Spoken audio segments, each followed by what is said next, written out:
Ay dun sana kasadunya. Ala tahu je dia kan. Tak perlu dia perkenalkan diri dia. Menurut dan alaran yang terbaik di dunia adalah amak wak surang. Soalnya ketika wak minta jagoan jam 7, jam 6 lah di jagoannya. Mantap kan? Itu ndak ada saingannya dia.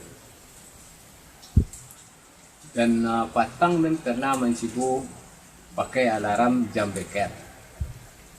Dia bertanggang ketika itu. Tentu otomatis dan lalambik lalu. Jam 6 subuh ala dijagoan dan do alarm tu. Tu do emosi dan pengka diam. Badarai.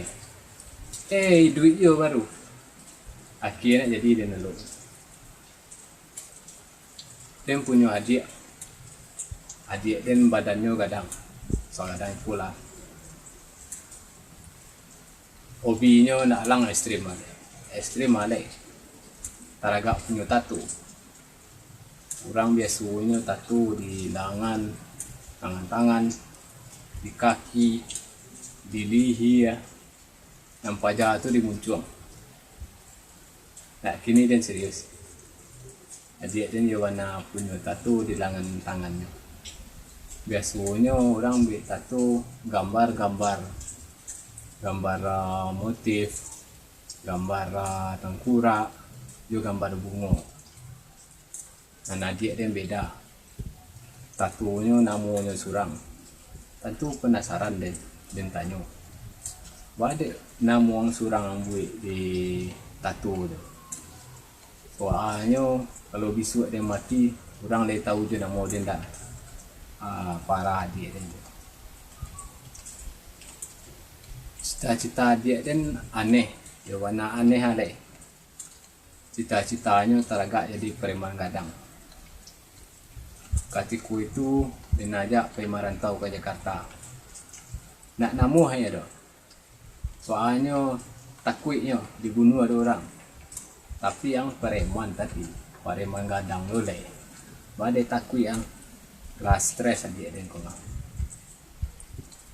Tempat yang jajuk warna mencari ibu-ibu kalau mau bawa onda di jalan. Soalnya kalau ini mau duin sen sebelah kanan, nyu belok sebelah kiri. Ketika nyu mau duin sen sebelah kiri, nyu belok ke kanan. Tentu dan dari belakang tantak dan tang. Kalau ibu-ibu berang, asyik disabuinya. Kancing ang tak punya encik manik ang. Sejali sekadang konda ada nang antak ju. Ama ibu-ibu biasanya si katu-katu di lompetnya. Anang aram ang. Tak terbayang dia kalau ia sebenarnya yang mantaknya ko, you wana anak aram. Tentu nangi pada tu. You anak aram ngai ibu. Nang kedua dan paling jajuk lo. Kalau ibu-ibu bawa onda, jalannya di tengah tapi nyo lambe-lambe. Acuk malangan orang di belakangnya. Do acuknya malangan, do ndak taluknya kancang-kancang di tengah. Tentu dia emosi. Dia nari ansi kenyo. Bu, kalau nak taluk jalan di tengah tu kancang-kancang, jangan di jalan bu, di time zone. Okay, thank you, gua son.